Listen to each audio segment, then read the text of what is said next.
Hello everybody, it's Foster and I am back with another video.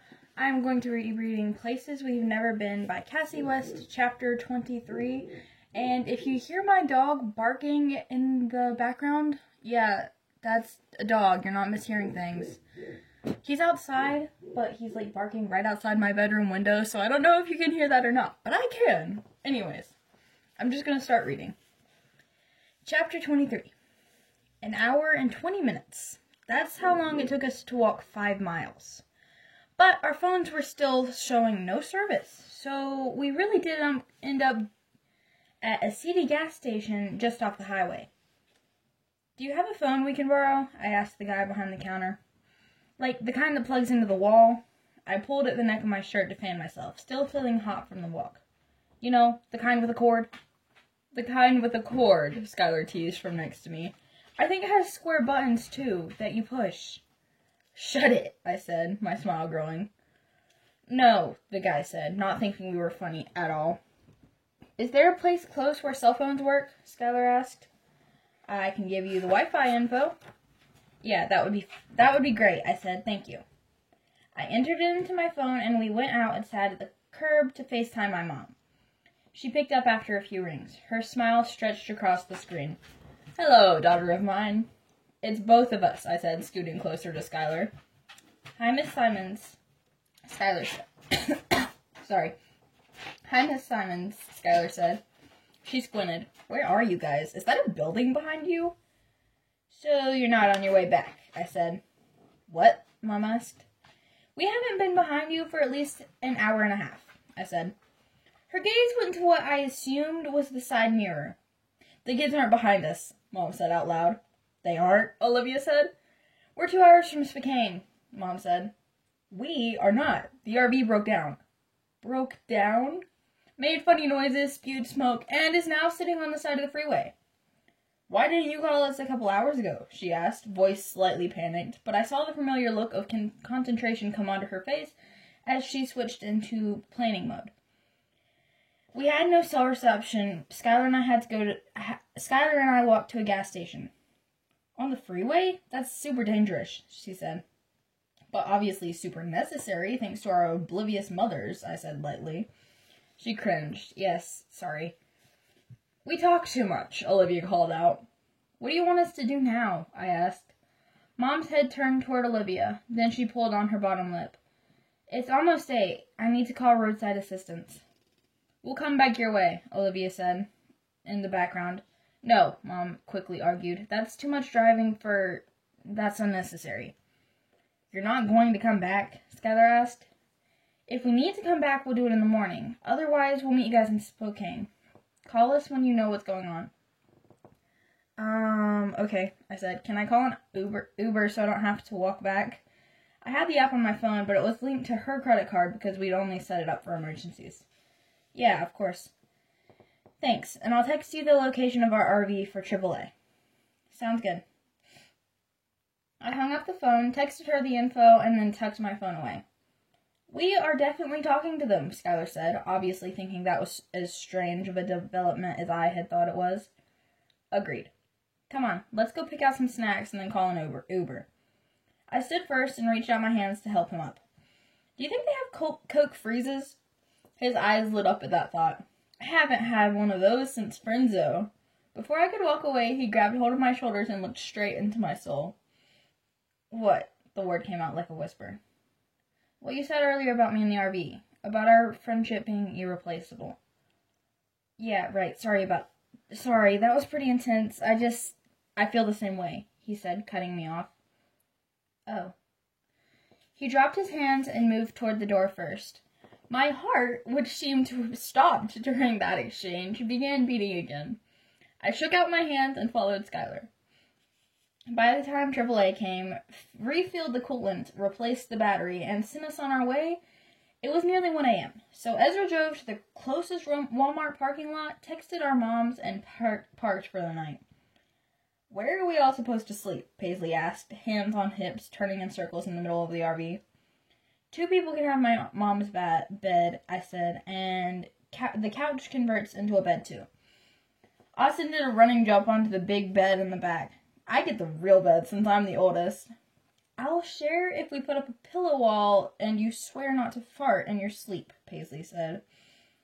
I can agree to one of those things, Austin said. I guess I get the couch then, Skylar said. I lay in my bunk, staring at the ceiling, listening to the heavy breathing of sleep echoing through the RV all around me, but unable to sleep myself.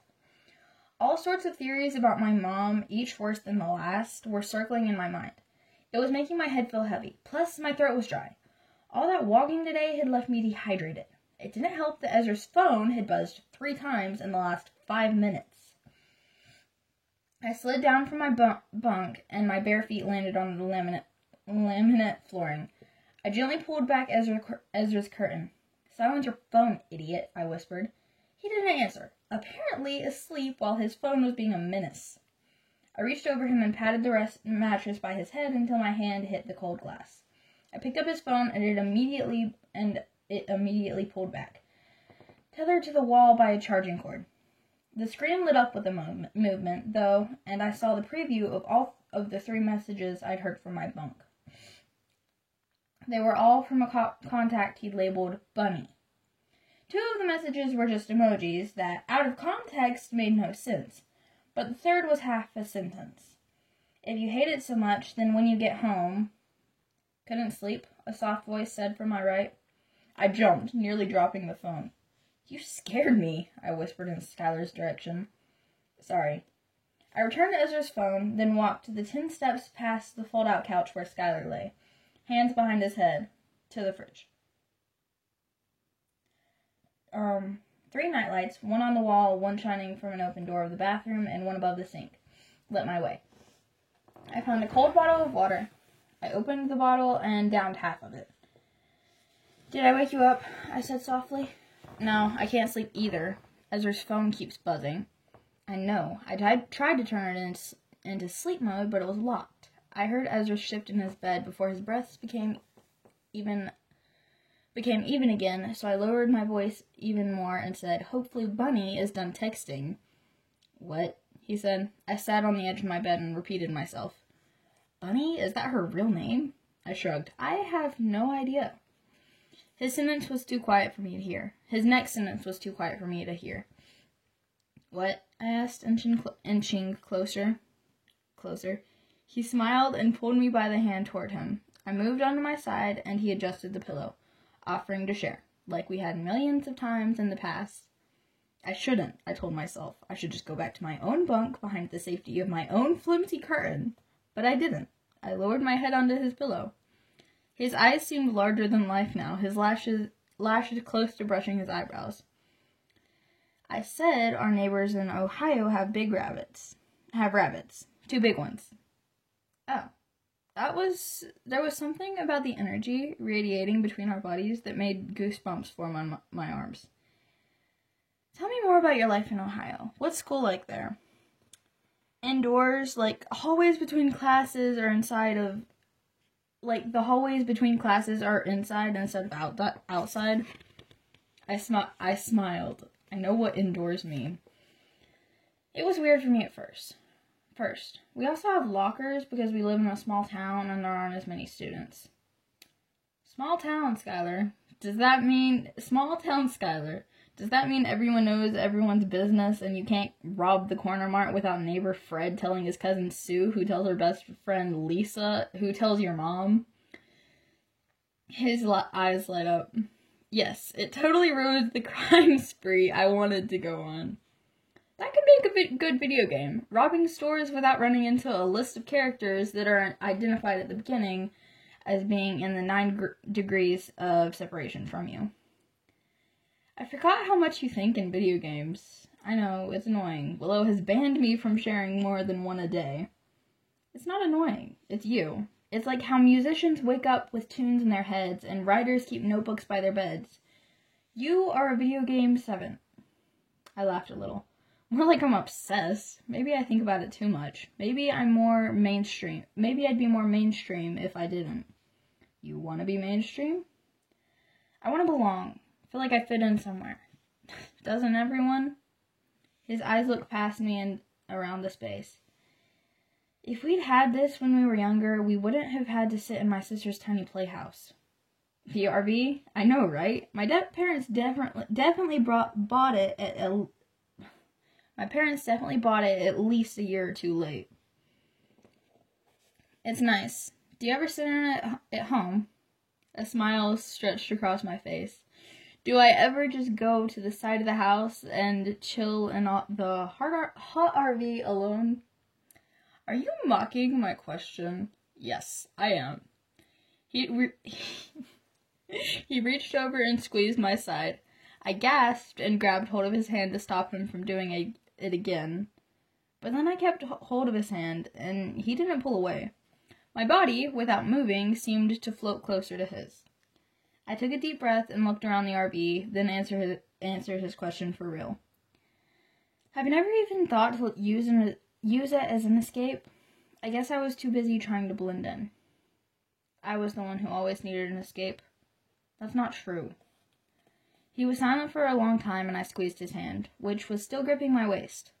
I decided if we stayed just like this forever, I would be perfectly happy.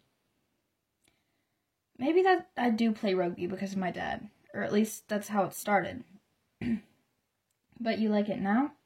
He nodded. It didn't help anyway. Your dad is still just as hard on you? Yeah. I'm sorry. It doesn't matter, he said. I don't know why I let it bother me so much. Because he's your dad and he should be proud of you, no matter what. We're both old enough to know that we don't always get what we want. I rolled onto my back, the heaviness of that statement weighing down on my chest. True. But we can sometimes, right? I wanted to yell. Instead, I just held onto his hand tighter. And that is the end of chapter 23. I hope you all enjoyed it, and yeah. The conversation with their moms is going to be coming soon, I think, best I remember.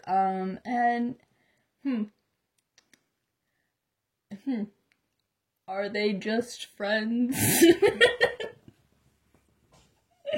Oh gosh, that's too sweet. Anyways, thank you guys so much for watching, and I will see you in the next one. Bye!